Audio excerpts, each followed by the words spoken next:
Gente, vamos lá, estou aqui hoje com essa pessoa tão importante para mim, na minha vida, na minha história, né? Professora Heloísa Lins, professora da Faculdade de Educação da Unicamp, membro do grupo de pesquisa DIS, Diferenças e Subjetividades em Educação, grupo esse que eu também fiz parte, né? Elo está hoje aqui com a gente para discutir educação e o fortalecimento do Estado Democrático de Direito, algo muda com a pandemia. Elo, eu vou passar para você. Você pode complementar a sua apresentação como você quiser. Novamente, eu só quero dizer que eu estou muito feliz em estar aqui contigo hoje, de verdade. Tenho certeza que vai ser incrível, porque você é uma mulher incrível, uma pesquisadora incrível, uma pessoa incrível. Meu Então, vai amigo ser não uma... vale assim. Quando é amigo, não vale assim. Mas é verdade, vai ser uma delícia estar aqui contigo. Elô, a bola está com você. Pessoal que tiver pergunta, pode colocar no chat que eu vou, assim que ela terminar essa primeira parte, problematizando as questões para ela. Tá joia? Combinado, Ronaldo. Bom, tem uma responsabilidade ainda maior com esse pessoal que você convidou antes de mim, né? Então, falar depois das pessoas que falaram é, ao mesmo tempo, uma honra e um desafio. Eu fiquei muito feliz, Ronaldo, além do nosso encontro pessoal, né?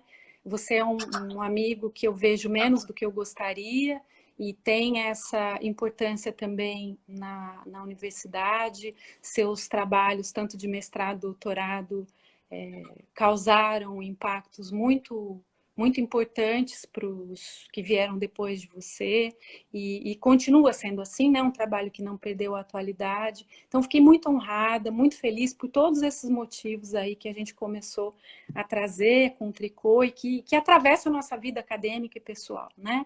Mas, então, você ter criado essa série é muito importante. Eu acho que também para o tipo de conversa que a gente pensou para hoje, que é no momento delicadíssimo como a pandemia, você inaugurar uma série com os teus intercessores aí, eu sei que você não está sozinho, mas uma série de discussões que vão dando, do meu ponto de vista, esse caráter fundamental da educação, que é não parar. Né? A educação não para na medida em que nós precisamos continuar fazendo valer o projeto democrático, em que a educação é parte central. Num momento de obscurantismo gravíssimo, pelo qual o país atravessa, mas não só, então te parabenizar muito, e vai muito além do carinho, da amizade que eu tenho por você, é da minha posição como cidadã, né, e alguém da educação que te parabeniza também, e a sua equipe, enfim, eu achei fundamental.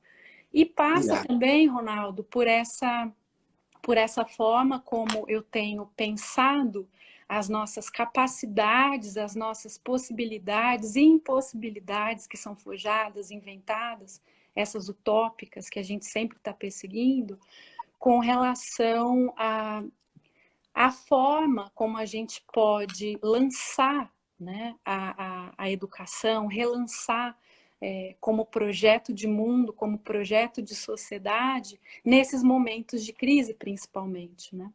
Então, eu queria muito destacar essa importância dessa colocação propositiva nas micropolíticas.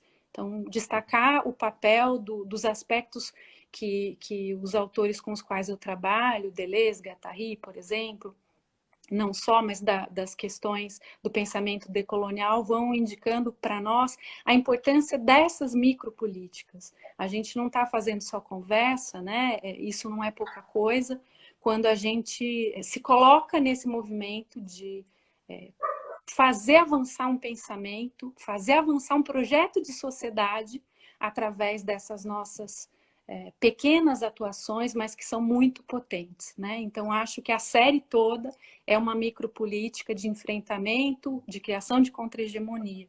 E eu vou falar um pouco disso, na verdade, quando eu penso em propostas para a gente continuar fortalecendo, ou pelo menos pensar em fortalecer o Estado democrático de direito, né?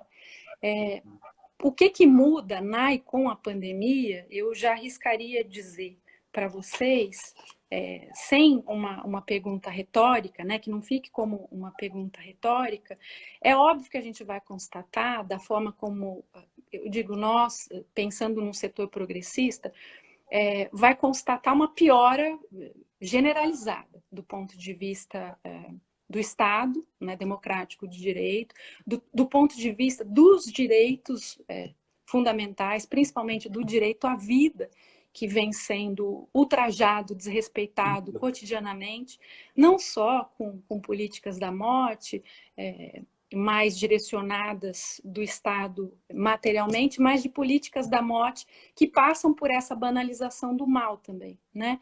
Então, fazendo a pergunta, né, o que muda com a pandemia sobre o Estado democrático de direito, uma primeira tentativa me ocorre que é responder que muda e muda para pior, né? A grosso modo, pensando nos direitos que nós tínhamos já conquistado nos últimos anos, principalmente os direitos em relação às minorias sociológicas, políticas, sexuais, enfim.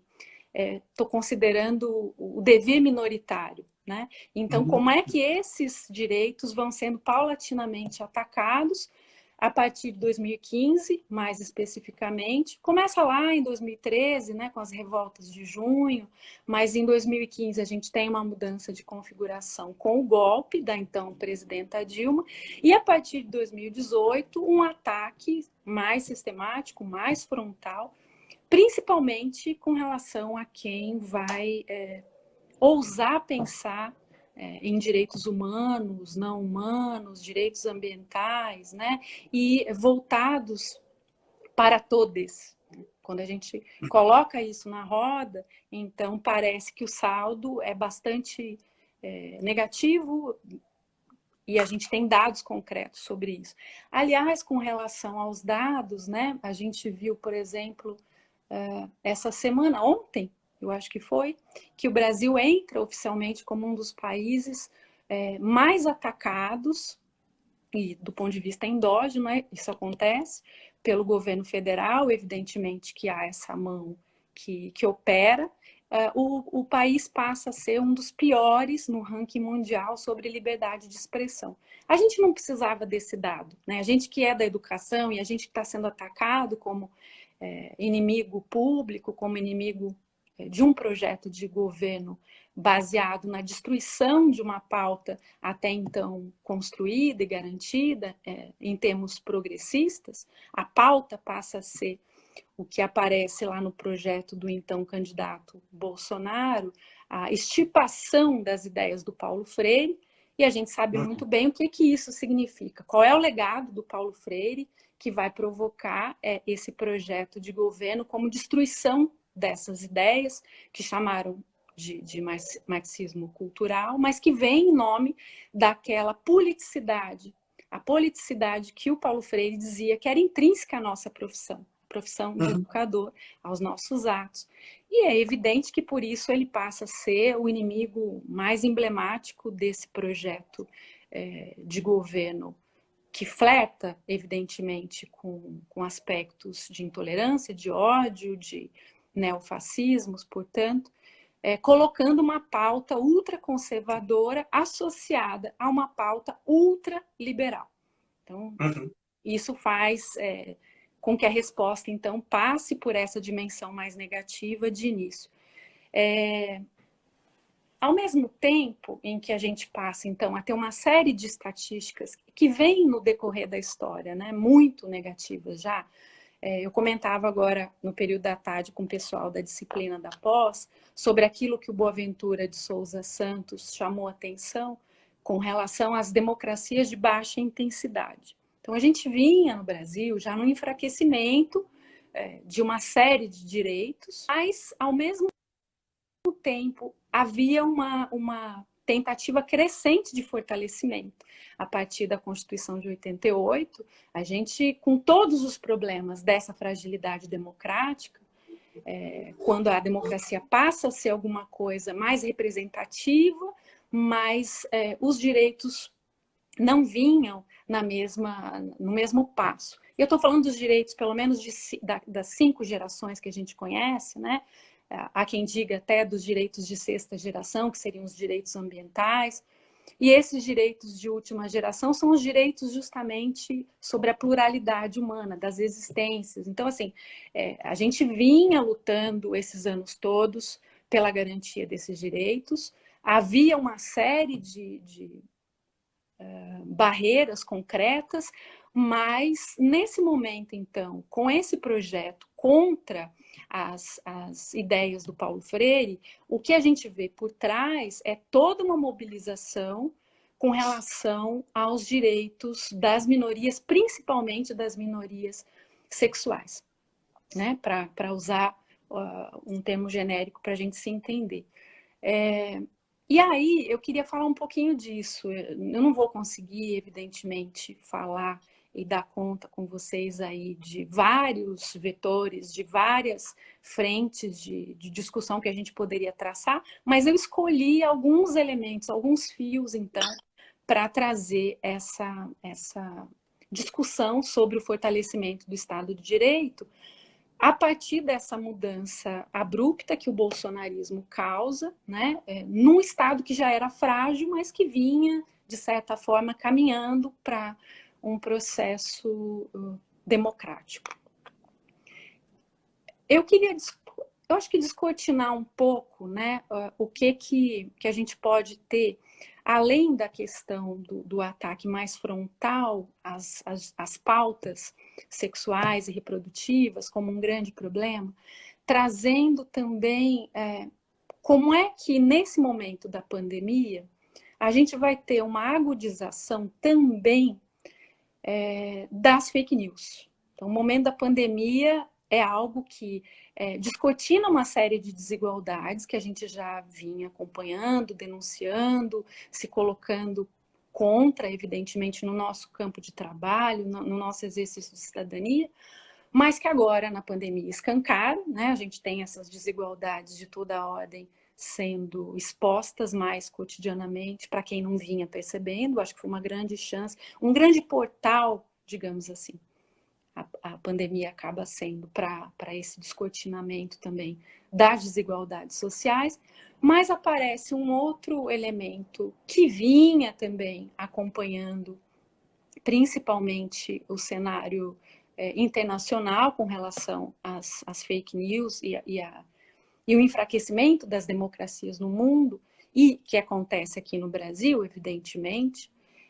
O que acontece com a pandemia agora, e aí olhando para o Brasil, é que a pandemia também, embora descortine essa perversidade das fake news, né? Então, o movimento anti-vacina, muitos tipos de negacionismos, não só científicos, né, mas históricos, o que chamam de novo obscurantismo, uma série de agendas medievais, né, que vão sendo instauradas. Como é que, então, também a pandemia ela pode ser um portal para a gente pensar aquilo que também não é negativo e que dá a ver, se dá a ver, digamos assim, nesse momento de grande crise, né? Pode ser, então, que a gente consiga pensar em alguns aspectos que no campo progressista nos interessam muito e que tem a ver com esse momento da pandemia em que essas fake news estão concorrendo para a nossa destruição do ponto de vista democrático. Mais uma vez eu digo, a importância desse tipo de empreitada nossa em continuar falando, em continuar dizendo sobre o que está em jogo, principalmente num momento como esse, é porque a gente não tem o quarto poder aí, né? Que é a mídia, por exemplo, a gente não tem visibilidade, não tem capilaridade, né, na visibilidade, portanto, para atingir tanta gente como o WhatsApp tem, enfim, e esse apelo todo emocional, quando de fato a gente passa a ser inimigo público. Não é só não ter os canais que as grandes mídias têm, mas a gente também não lida com as mesmas ferramentas que os grupos ultraconservadores e ultraliberais usam através dessas redes. Então, esse tipo de portal que se abre com a pandemia para nós aqui é fundamental para a nossa reexistência. Talvez não haja condição outra, né? A não ser esse enfrentamento, apesar de tudo que também a gente sabe que se pede com esse modelo aqui. A gente queria muito que as coisas fossem diferentes, mas elas não são, né? Tem essa urgência que o momento da pandemia nos colocou.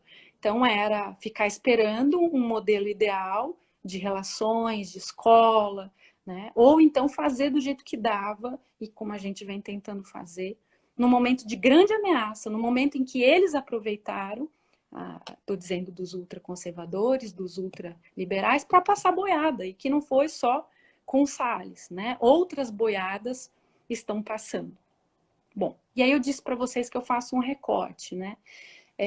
Então, o meu recorte vai passar pelas dimensões que vão se travando, vão se engrossando no que diz respeito à discussão de gênero, sexualidade e raça, entre aspas. E como é que esses dois aspectos interseccionais vão dando sustentação para um projeto de desigualdade social. Então, para falar de classe, né, para esse modelo de sustentação ultraliberal, que se agudiza também na pandemia, é importante, eu acho, olhar um pouco para esses dois outros vetores interseccionais, de gênero, sexualidade e raça/etnia, né?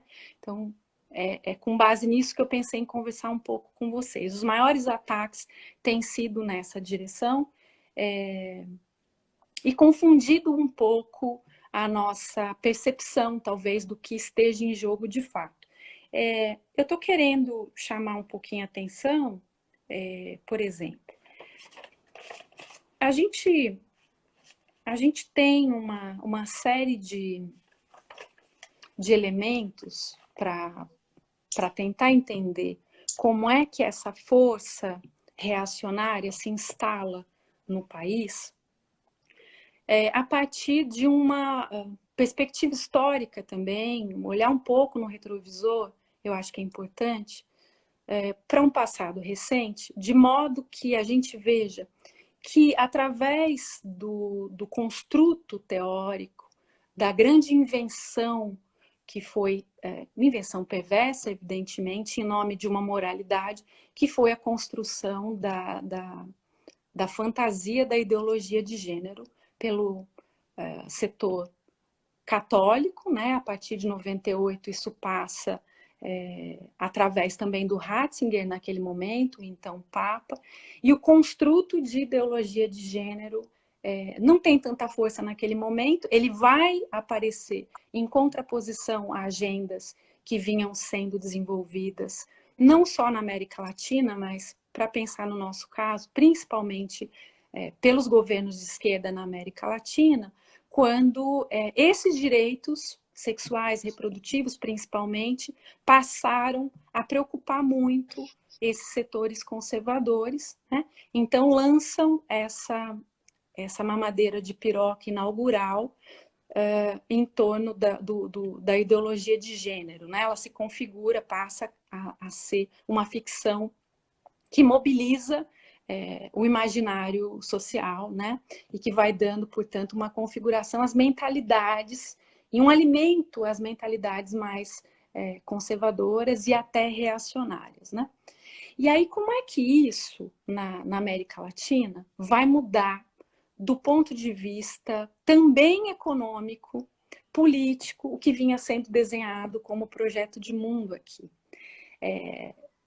Houve um ataque sistemático, portanto, naquele momento, do setor católico, com relação a esse tipo de ameaça, do ponto de vista deles, que estava acontecendo, e a América Latina é muito importante, né, para esse setor religioso, e como é que essa preocupação em torno da moralidade passa a ajudar uma agenda ultraliberal. E há uma mudança grande nos últimos anos em todos os países praticamente da América Latina. Agora a gente tem visto alguns saindo, né? Na Argentina a gente viu recentemente, ontem na Bolívia, e o Brasil ainda não, né? A gente ir longe de se imaginar ainda para o tipo de projeto de mundo, de sociedade que passou a vigorar aqui. Então, eu queria muito destacar essa dimensão de gênero e sexualidade como grande mote para a quebra das democracias na América Latina e, mais particularmente, no Brasil, né?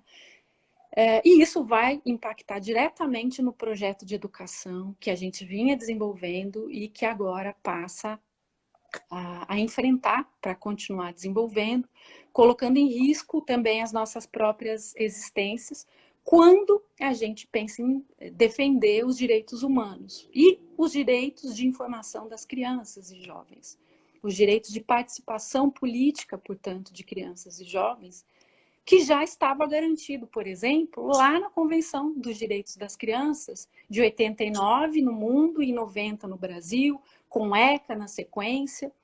Por exemplo, né, para falar de um marco histórico, a própria Constituição já garantia isso, mas é interessante como é que isso, então, vai se colocando como a grande centralidade, não a única, mas uma das grandes centralidades do projeto que se instaurou nesses países e aqui no Brasil, para que a gente tivesse a democracia fragilizada.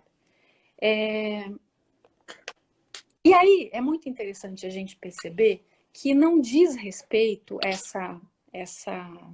esse avanço em torno dos direitos adquiridos por populações, por grupos minoritários.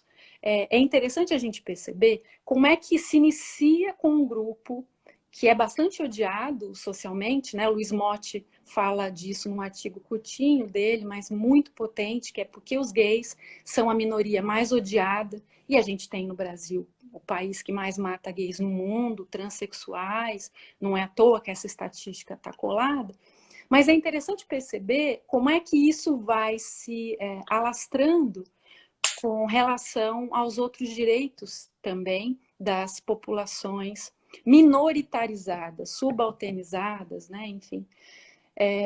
E como é que isso tem a ver com a liberdade de todo mundo, no final das contas? E como é que isso tem a ver com o fortalecimento da democracia para todos e todas e todes? E como é que os setores midiáticos também vão percebendo isso muito tardiamente. Quando, por exemplo, a imprensa é calada, então tinha a ver aquilo que acontecia lá com aquele grupo minoritário, chegou aqui agora para nós. Eu acho que é importante a gente perceber isso, né? O que está em jogo não tem a ver com um grupo específico, tem a ver com a possibilidade da diferença, da pluralidade humana na sua existência, né? E como é que isso vai tendo a ver com todos nós? Porque chega num momento em que esse mesmo projeto de Estado vai colocar como imperativo uma teocracia. Pela primeira vez, por exemplo, a gente tem um indicado para a ONU que vai dizer publicamente, isso sai ontem também, que vai dizer publicamente que sim, o Estado tem que ser de base religiosa e não é só alguma coisa que vinha sendo colocada, então, como ataque, digamos assim, a esses grupos X, Y, mais especificamente com relação aos que eu falei antes, né? Com as mulheres, com a população LGBT, né? Então, eu acho que é importante a gente entender essa ideia da preocupação com a ideologia de gênero como sendo fundante da possibilidade de um Estado reacionário se instaurar, se instalar e diluir a democracia em nome, principalmente, da proteção das crianças. As famílias vão entrar em pânico moral, né?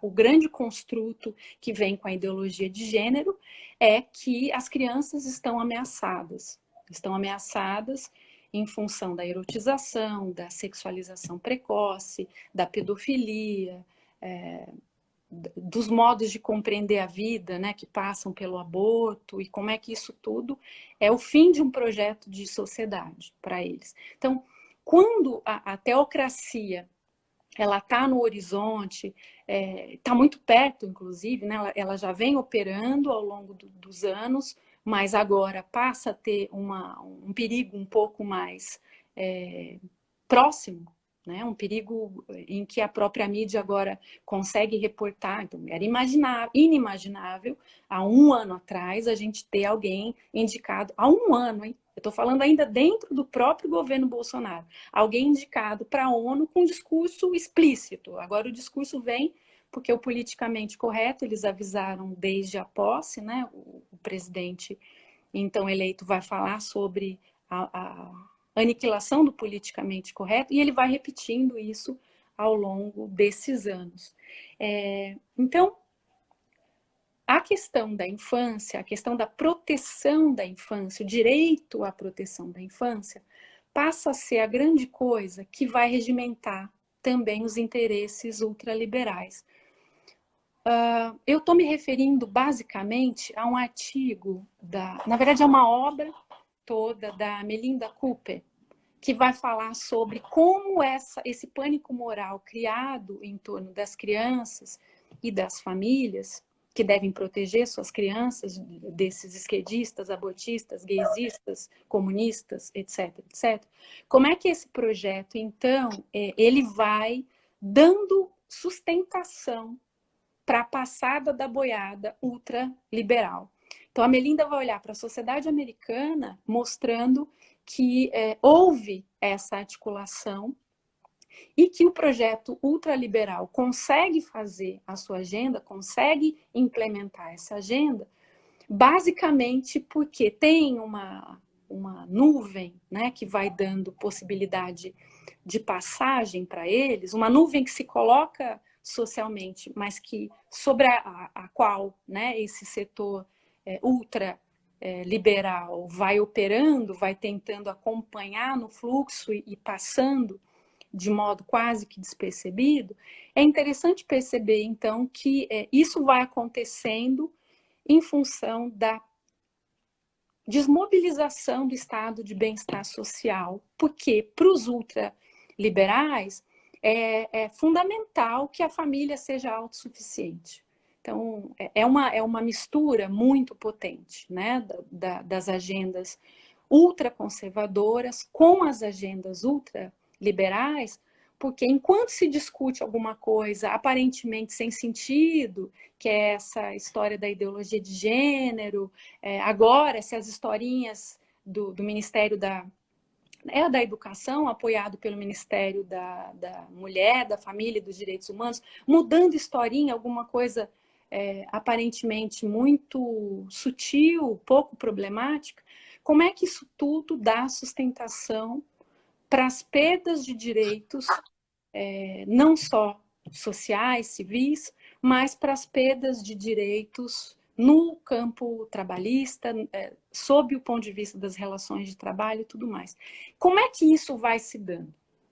Segundo a Melinda Cooper, com quem eu concordo, só é possível a manutenção da desigualdade de classe com essa agenda de gênero, sexualidade operando do ponto de vista conservador e de raça. O Silvio de Almeida fala a mesma coisa com relação à raça, né? O racismo tem que ser estrutural para que haja um projeto capitalista, selvagem, como ele vem se desenhando. Não é diferente com relação às pautas de gênero e sexualidade. Você precisa ter uma forma de subjugar esses grupos para poder fazer valer um projeto de Estado que opere com essa forma de subalternização, com essa forma de enfraquecimento. Isso vai acontecendo quando a família passa a ser, do ponto de vista da direita e da esquerda, de modos diferentes, mas alguma coisa que mobiliza as políticas. Então, para dar um exemplo que eu usei hoje, Ronaldo, você me para aí quando quiser e me interrompe, por favor. Eu não consigo, você não está entendendo o que você está fazendo comigo, mas tudo bem, vai, continue. Você fala.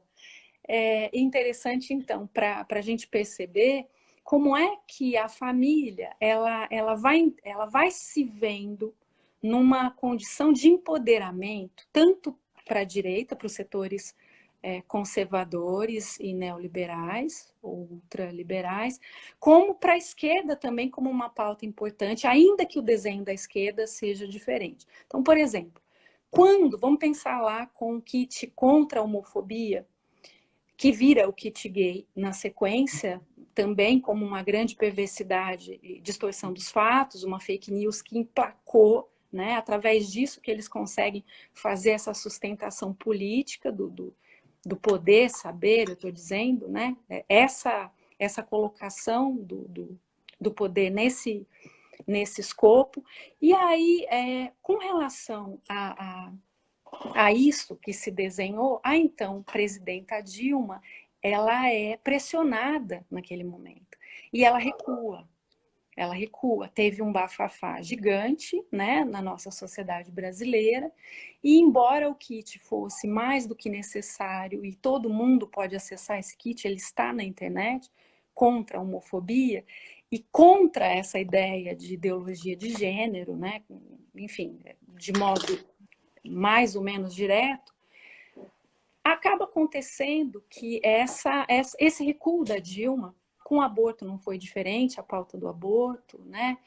Comentava agora no período da tarde com a turma também, que é evidente que ninguém pode ser a favor em si, né, do aborto em si. É óbvio que é uma grande infelicidade quando ele acontece, mas a gente está... Nenhuma mulher vai dizer, gostei de fazer isso, né? Me deu um prazer enorme abortar. Mas qual é a deflagração, quais são os desdobramentos do aborto do ponto de vista da criminalização, quem é que vai ser criminalizado, todo modo de discussão do aborto em torno do que é considerado vida para a ciência, para o pensamento secular e para o pensamento não secular, religioso, enfim.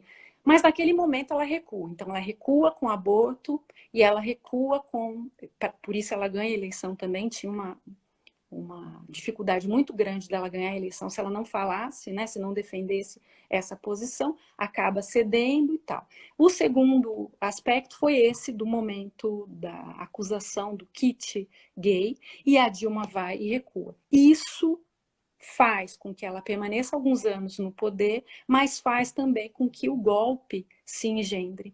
Não é o único vetor, evidentemente, mas eu estou dizendo para vocês do recorte que eu faço para discutir aqui e como é que isso tem a ver com agora a nossa situação nas universidades e nas escolas de modo geral, portanto, desde a educação infantil até o ensino superior, pós-graduação, com a nossa liberdade para movimentar o pensamento. A gente não pode falar dessas coisas. A gente não pode falar das principais coisas que movimentam uma contraproposta às intenções ultraliberais e ultraconservadoras que andam amarradinhas. É justamente aí que a gente não pode operar do ponto de vista mais amplo, né? E onde a gente deve operar para fazer qualquer mudança. Então, assim, eu tenho algumas anotações nessa direção e não queria deixar de falar, mas depois também vocês podem me trazendo algumas coisas, eu vou lembrando. A grande sacada é cortar investimento público, né, e deixar as famílias com essa autonomia que é fantasiosa, por um lado, porque você tira o bem-estar social, né, e deixa a família que busque seguro, que busque segurança pessoal comprando arma, seja lá o que signifique isso, né, nessa concepção, mas todo o investimento, então, nessa liberdade da família, que é ilusório nesse aspecto, mas que vai dando para as famílias a ideia também de que ela está no comando nessa relação sagrada, sacralizada com seus filhos. E eu estou tentando, então, apontar para vocês como é que eu vejo isso antes da pandemia, durante a pandemia, né? Agora a gente continua num momento bastante preocupante, está longe da gente conseguir sair disso, também porque tem um negacionismo científico que vai marcar essa forma ultraconservadora, e hoje a gente viu que não se pode ter vacina porque é da China, né? Está anunciado. Então, uma série de implicações no campo democrático passando por direitos como o direito à vida, direito a ter vacina, direito à vida. E a cada golpe desse que a gente vem sofrendo, as instituições vão repetindo numa espécie de mantra: as instituições estão funcionando normalmente, né? Também comentava agora há pouco que a gente só pergunta pelo ar, por exemplo, quando o ar está faltando.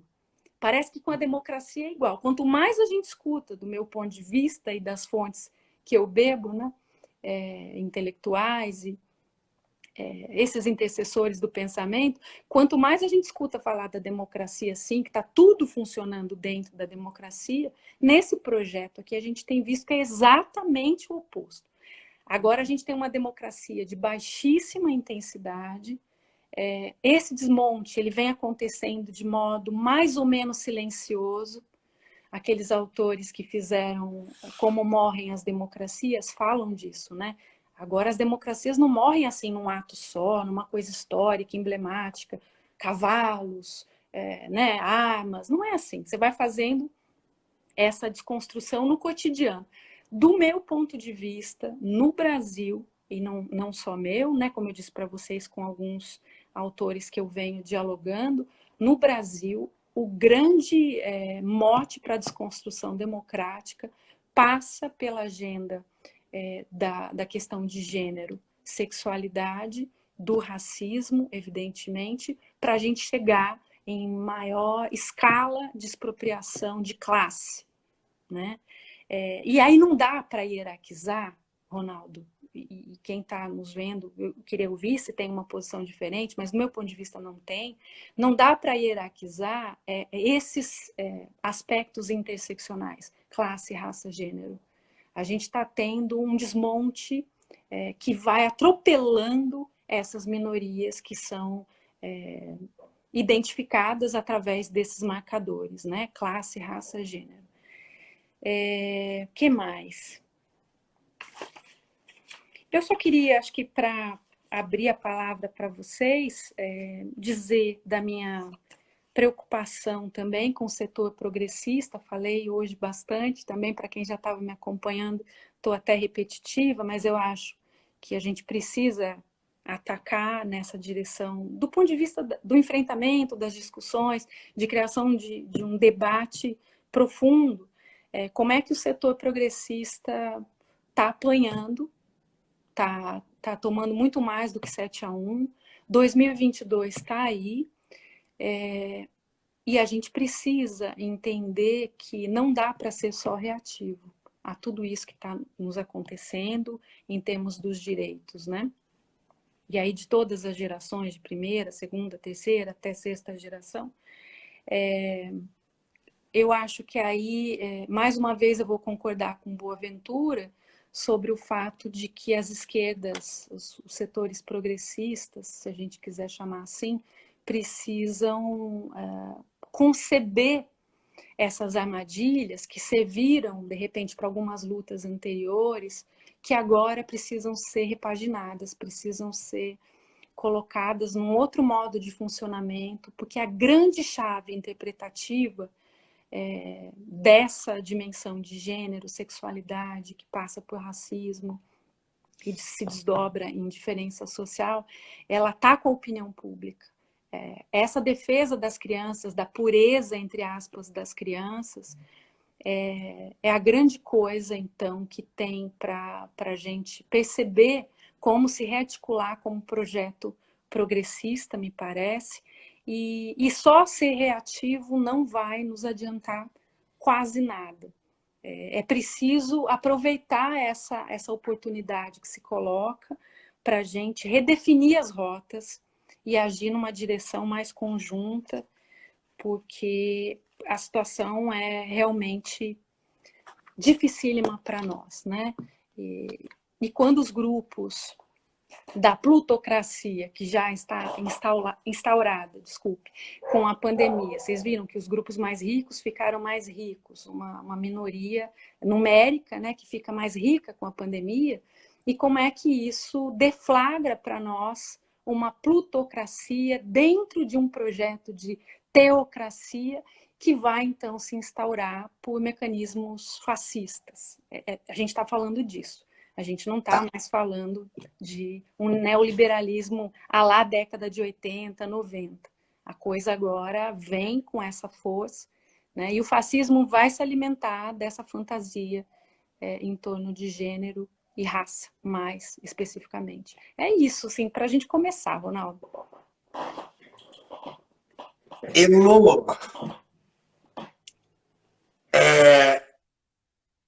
por onde a gente começa? O que foi isso, mulher? Eu falei que tem muita coisa, eu só estou tentando puxar um aspecto aí para a gente se debater. Você não tem noção do que você está causando em mim. Eu vou ter que rever essa live muitas vezes. Eu preciso rever. Obrigado, eu quero te agradecer já primeiro. Não, eu tenho muitas coisas para a gente poder dialogar. Elô, que incrível tudo isso que você traz. Você dialoga muito comigo do ponto de vista da pesquisa, você sabe disso. Eu tenho algumas questões que eu fui anotando aqui para a gente poder começar a dialogar.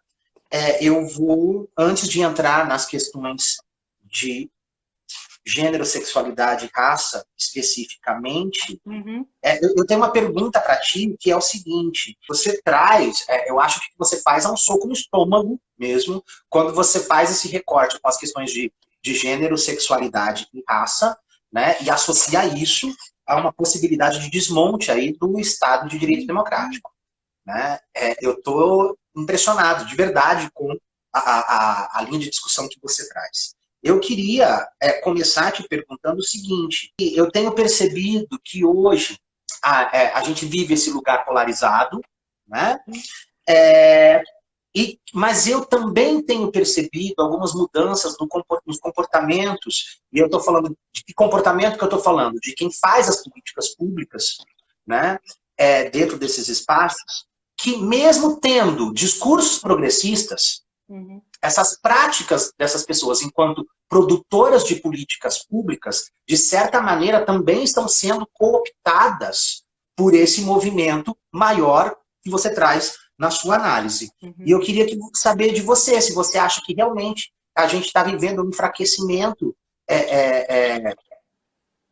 do pensamento progressista, inclusive por parte daqueles que fazem uma tentativa de uma política diferenciada. Olha, Ronaldo, parece que a ideia dos inimigos, da criação dos inimigos, é uma ideia forte para capturar as nossas subjetividades, né? Eu gosto de pensar naquele conceito deleuze-guattariano da subjetividade capitalística, que é um modo de pensar totalitário ou torto, digamos assim, tanto no espectro das políticas de direita como no espectro da esquerda. Esse é um primeiro aspecto, eu acho que é importante.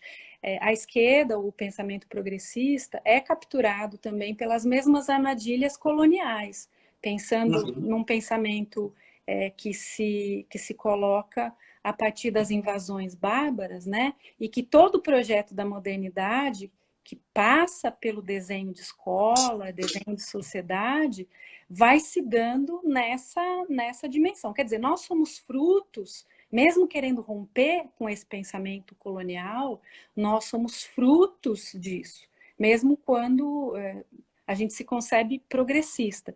Então, sim, eu acho que tem uma luta diária nossa e de alguns colegas nossos em outras frentes de luta, né? de cidadania, de amplificação da democracia, que vão marcando também essas incoerências e que muitas vezes eles passam a usar as mesmas estratégias que outros grupos usam. Né? E isso é uma subjetividade capitalística, uma subjetividade cafetinada, como a Sueli Ronick chama. Então, você vê, eu vou dar um exemplo de novo, hoje à tarde eu não queria colocar num nome específico, mas o que me ocorre mais recentemente é do que aconteceu com Haddad, né? Uma pessoa ativista em torno dos direitos humanos, progressista, é desse campo progressista, e aí ele passa a ser atacado pelo setor progressista, porque ele faz uma infeliz brincadeira lá com Casa Grande, vocês devem ter acompanhado.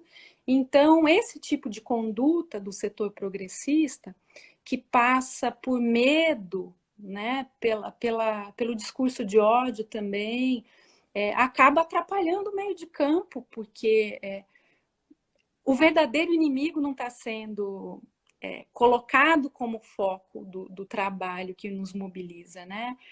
Quais são os verdadeiros inimigos da democracia? Quais são os grupos que querem, sim, uma política fascista e que apontam diretamente contra o antifascismo como algo até terrorista, né? Estão querendo colocar na lei do terrorismo as lutas antifascistas. Então, a agenda é tão maior de luta, a agenda é tão mais ampla, que aí o Haddad, sendo acusado de racista, no mínimo é para a gente se preocupar. Quer dizer, quem é que vai fazer essa luta? Quem é que está podendo fazer essa luta?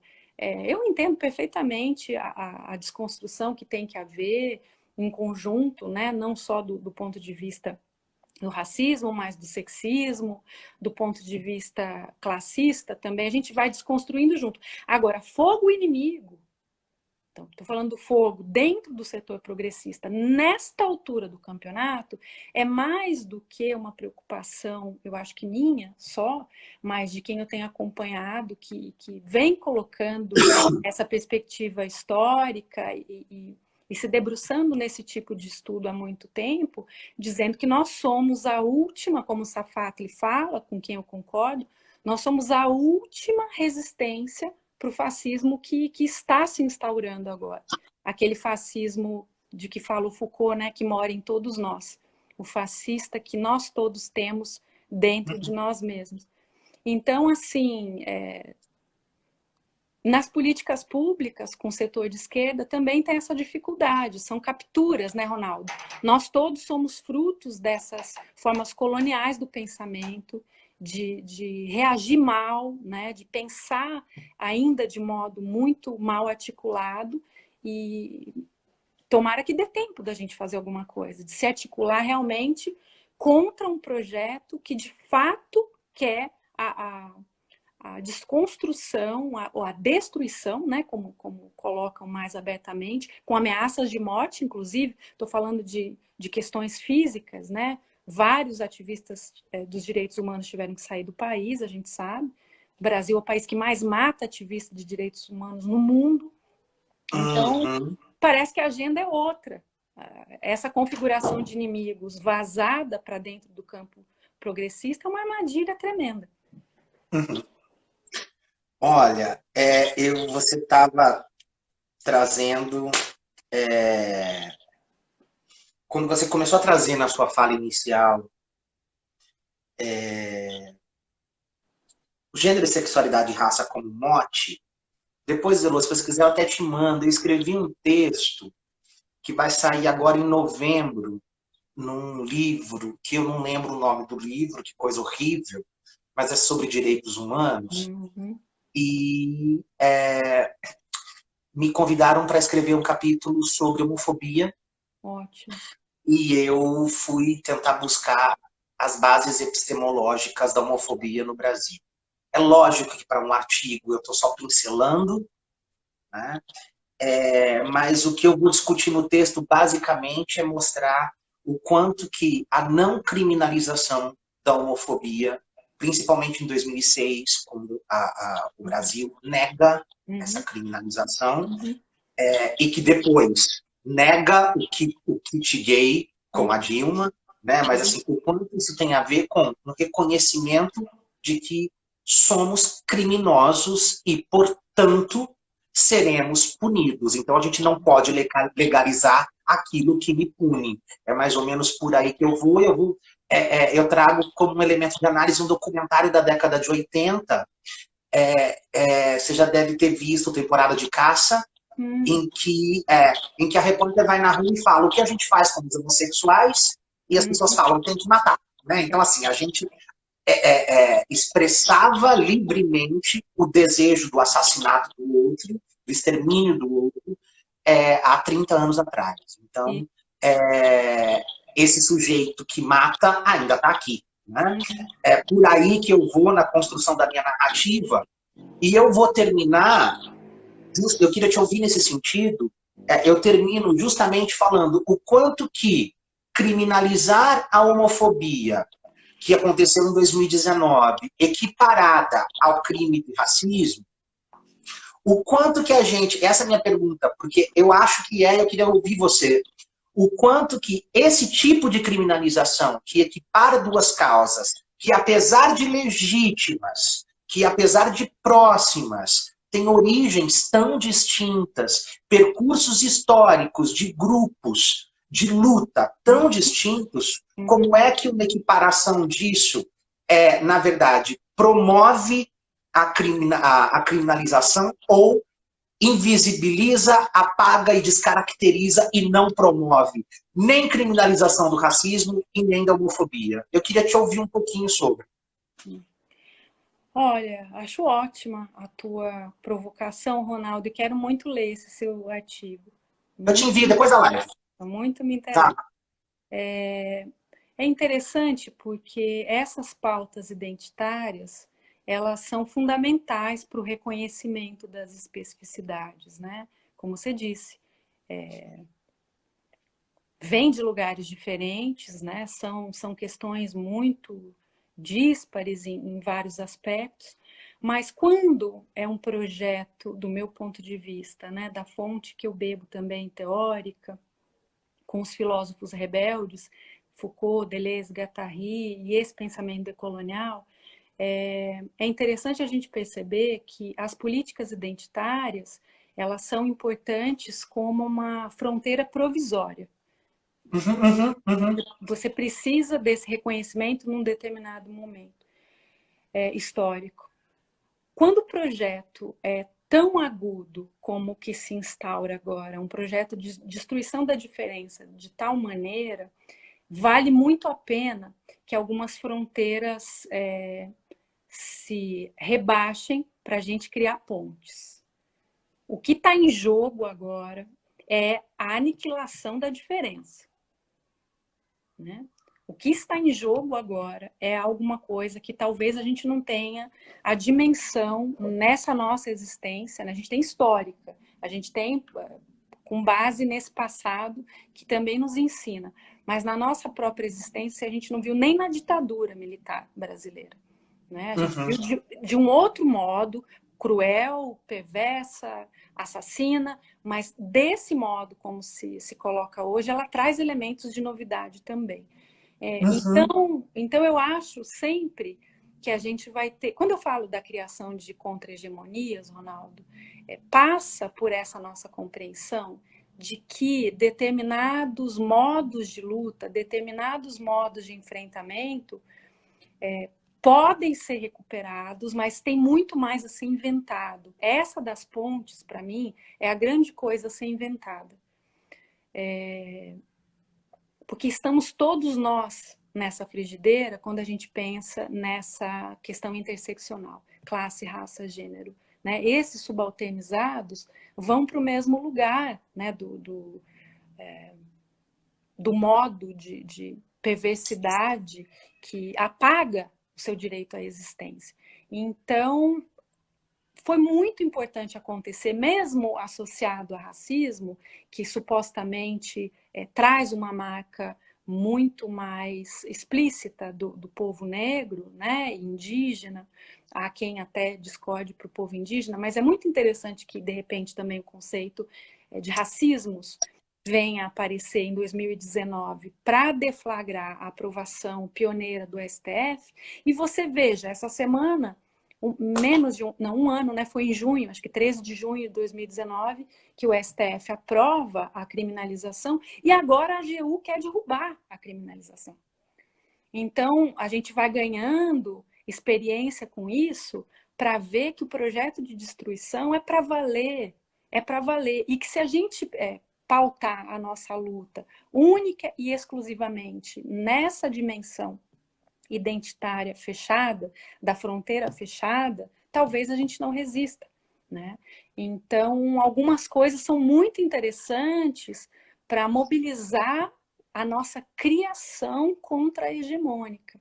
As armadilhas identitárias estão aí. Acho que o Silvio de Almeida, no Roda Viva, contribuiu muito para ajudar a pensar sobre as armadilhas identitárias, mesmo falando do movimento negro, mas é importante pensar como todas as outras minorias, nesse sentido, né, do devir minoria, da potência que é ser diferente, né, como positividade essa minoria, como é que tem que ser, como é que tem que haver uma rede solidária como um projeto político, né, de resistência para que a gente tenha a garantia das diferenças. É uma hora muito estratégica nossa, né, Ronaldo? Eles souberam fazer muito bem com o construto da ideologia de gênero, foram bastante sagazes. Foram, Né? foram. Eu fico me pensando, assim, você acha que a gente realmente não percebeu esse movimento que foi construído devagar? Eu acho que você está falando do setor progressista, né? Eu acho Sim, que sim. o Brasil tem uma história muito particular também na América Latina, como é que ele vai se configurando como não pertencente à própria latinidade, né? Ele vai se reconhecendo nos Estados Unidos, ele vai se reconhecendo na Europa, tem toda uma dificuldade aí da própria constituição cultural do Brasil. Quando a gente pega, por exemplo, esses últimos 30 anos de democracia, a gente deixa de fazer exercícios de memória, né, da nossa memória da ditadura, a gente deixa de fazer esse reconhecimento sobre a nossa colonialidade comum com a América Latina, a gente deixa, e aí nos currículos escolares, né, passou por nós, passou pela escola essa invisibilização do que estava em jogo, não houve um enfrentamento sistemático. Então, muita gente estava dizendo sobre isso, né, Ronaldo? Mas eu acho que houve uma tranquilidade ingênua do pensamento progressista de que as coisas estavam feitas, de que a Estavam história está caminhando, congelada. progredindo. É? De que a história está congelada. Eu quero falar do Pepe Mujica. Vocês viram? Ele saiu ontem lá Sim. do parlamento uruguaio, né, do Senado, e ele fala isso há muito tempo, né? Não tem vitória permanente de setor nenhum. Então, do mesmo jeito que a gente pode vislumbrar um futuro que eu não sei para quando, né? Talvez a gente nem veja esse futuro progressista de novo no horizonte, né? Talvez a gente não veja, não viva para ver, mesmo porque tem a pandemia e os números só crescem, enfim. Se a gente escapa dessa, é hora de aproveitar esse portal também que a pandemia nos dá para fazer essa tarefa progressista que não foi feita, né? Em termos de classe, raça, gênero. Também de geração, como eu tenho discutido, mas pelo menos esse tripé fundamental que escapou. Então, o Brasil não se reconhecia nem como racista, né? A gente tinha essa discussão há pouco tempo atrás, e muita gente dizendo, não, já foi, já superou. Eu estou falando de gente com informação, porque quem não tem informação, a gente dá um certo desconto, né? Não teve acesso aos bens culturais. Mas a nossa classe informada, classe média, né, que tem acesso, vinha negando esse projeto de poder por N motivos, mas também porque julgava que as coisas estivessem mais assentadas, né? Então, tem um problema dentro do setor progressista também que foi se elitizando, digamos assim, né? E se afastando dessa dimensão histórica, ingenuamente, né? Elô, você estava trazendo essa questão das políticas públicas identitárias, né? E aí é óbvio que eu vou tentar pensar na contramão e pensar em políticas públicas da diferença. E eu acredito que ao mesmo tempo em que há uma tentativa de aniquilação da diferença, como você traz, o Deleuze também traz para a gente que a diferença sempre escapa. Uhum. Então, eu quero sempre acreditar nessa possibilidade de escape, Uhum. né, da diferença.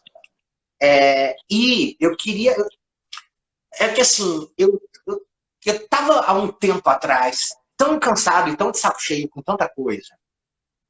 Eu acho que todo mundo, talvez, não sei se todo mundo tenha vivido ou não, mas eu acho que a gente foi vivendo esses períodos e aí eu assisti Bacurau.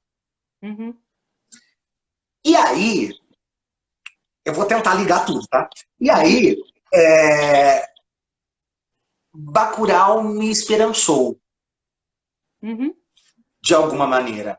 Porque esses grupos que a gente está dizendo aqui na fala, de gênero, de raça, de etnia, eles estão presentes ali, Uhum. né?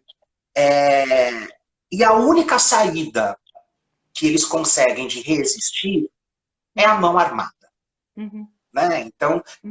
foi-se necessário uma organização, mas não foi uma organização tranquila ou vamos resistir, eu escuto muito isso, vamos resistir, Uhum. mas é uma resistência de Facebook, de rede social, e não do enfrentamento de fato. Né? E aí, se eu estou dizendo que eu prefiro acreditar que a diferença escapa, eu ainda acredito, quando a gente pensa nas micropolíticas cotidianas, que a educação é esse espaço do exercício das micropolíticas e que, na minha opinião, fortalecem, né, os nossos direitos enquanto gente. E a minha pergunta é como pensar uma política, se é que existe esse como pensar, mas uma política ou seja no âmbito macro, ou seja no âmbito das micro-relações, mas pensar numa política de enfrentamento, sei lá, uma educação de Bacurau, sei lá. Porque eu acho que chegou o momento que, na minha opinião, resistir tem a ver com enfrentar. Né? Uhum. E resistir, e como a gente resiste na sala de aula, é mais ou menos Uhum. por aí.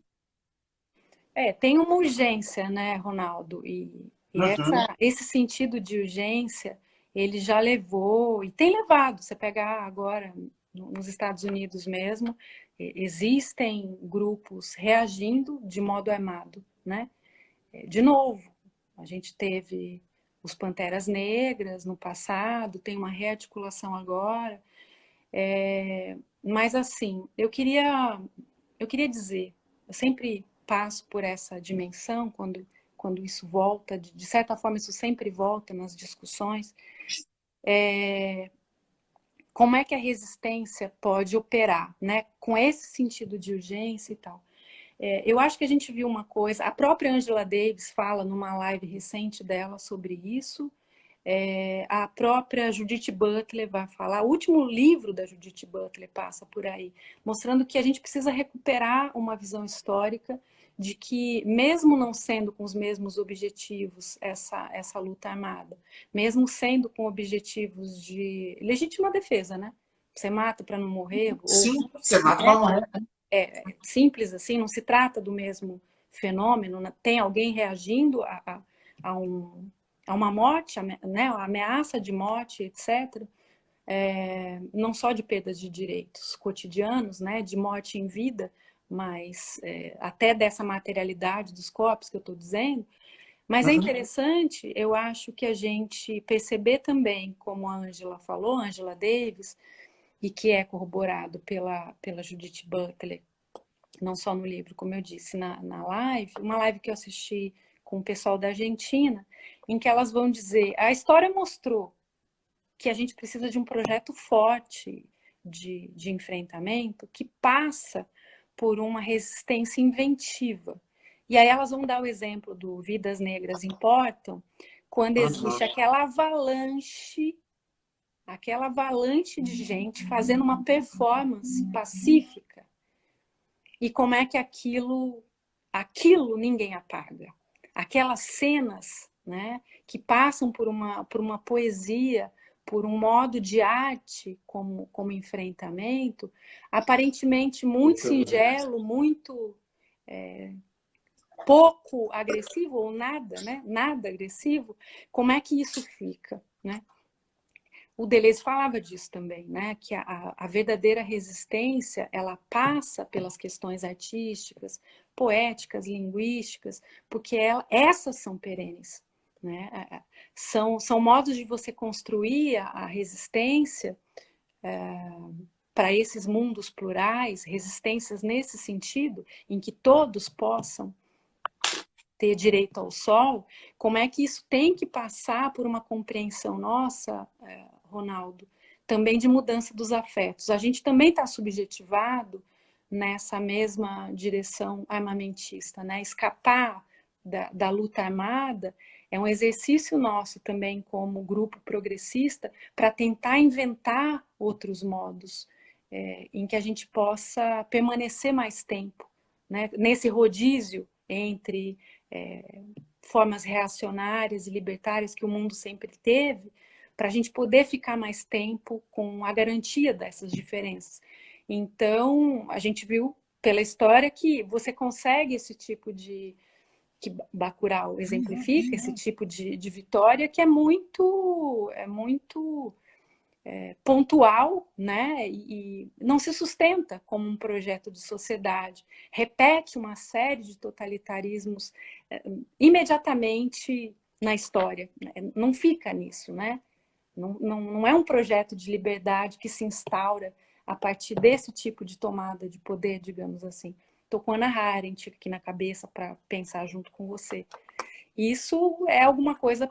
Se Angela Davis, que participou de tudo que participou, né, procurada pelo FBI, consegue essa retomada, eu acho que é importante a gente pensar junto. De novo, o próprio Mujica, né, que passa 12 anos na prisão, um maravilhoso filme lá que a gente viu sobre a história dele, e dizendo, olha, eu deixei algumas armas para trás, né? É preciso inventar um outro modo de luta. Eu acho que a gente tem que aprender com isso. E a gente é da educação, né, Ronaldo? A gente é da educação que passa por uma compreensão de mundo pelas sensibilidades, né?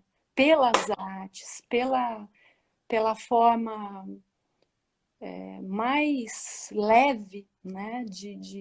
de conceber a nossa existência aqui e a dos outros. E, enfim, eu acho que é todo um plano de sensibilidades que precisa ser forjado na esquerda também, né?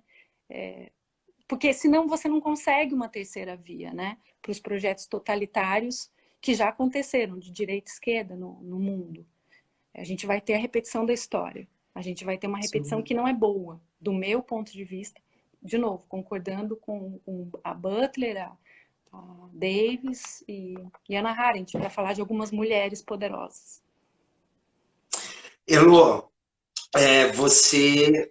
Assim, é impressionante como nessa série de lives eu estou percebendo que elas, quando começam a caminhar para o final, elas têm algo em comum. A grande maioria das pessoas que conversaram comigo terminam falando da importância da arte e da sensibilidade. Olha aí. Você começou a falar, não sei se você percebeu que eu já estava chorando aqui. Eu me emocionei completamente. Não, o quanto que a arte tem essa força.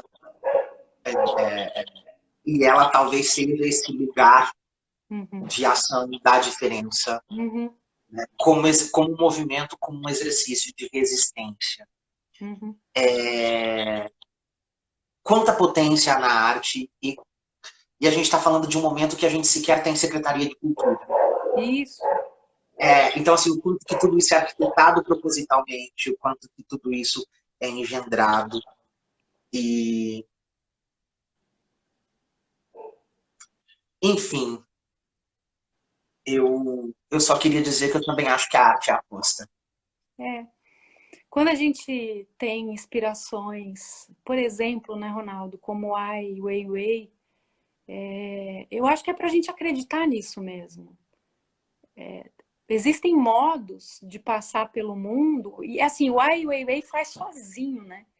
O corpo é utópico. O Foucault já falou isso para nós. É questão da gente levar isso como uma promessa de mudança mesmo, né? O corpo é utópico. A gente se coloca em performances, a gente se coloca de vários modos, né? A performar esse nosso projeto de mundo. Então, tá em cada corpinho nosso aqui. O que a gente pode, é muito que a gente pode, mesmo individualmente. Eu me lembro de ter ido lá para o Museu Raízes, né? A obra dele colocada na curadoria Raízes, do Ai Weiwei, ativista chinês. Não sei se todo mundo aqui conhece, mas é importante, eu acho que conhecer, para quem não viu. E aí, ele sozinho, quebrando aqueles vasos chineses milenares, né? Uma das principais obras dele, mostrando tudo que cai quando ele faz essa provocação. Me chama muito a atenção. Um outro aspecto que ele faz, que é muito inventivo, não sei se vocês sabem, aí está num livro dele sobre o período que ele foi perseguido, preso, né? O pai dele, vocês sabem, também foi perseguido pelo regime chinês, exilado, né? E ele vai sofrer as consequências disso também como um ativista, né? Que se torna. O pai era um poeta, e ele não é só filósofo, artista, tem uma série de atributos aí que a gente não consegue nem qualificar o Ai Weiwei.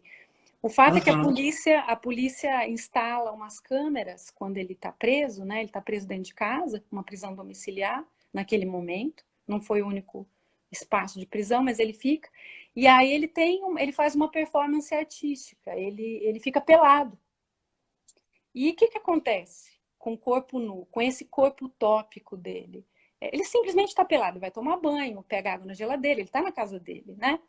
A polícia cansa, a polícia se espanta com aquilo e cansa de ver aquele homem pelado, a polícia vai embora. Isso é resistência também, né? São esses exemplos concretos do que a gente pode com o mundo. Tem uma câmera policial na minha casa invadindo meu espaço e eu mostro a bunda para ela. Isso é incrível, isso é incrível.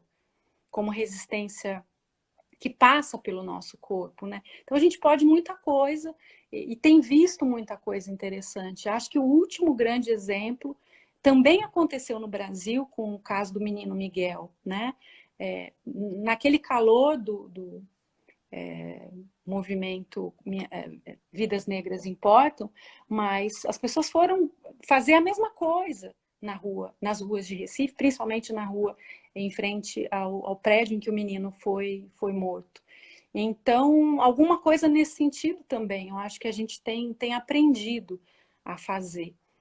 Parece que é alguma coisa para a gente apostar, né? Essa nossa capacidade de movimentação do pensamento que passa por cada corpo nosso, por cada dimensão molecular, né, da nossa existência, em cada papinho desse, que é grande, é potente, aparentemente pequeno, né, mas que tem toda a força, que pode ter, pode ter.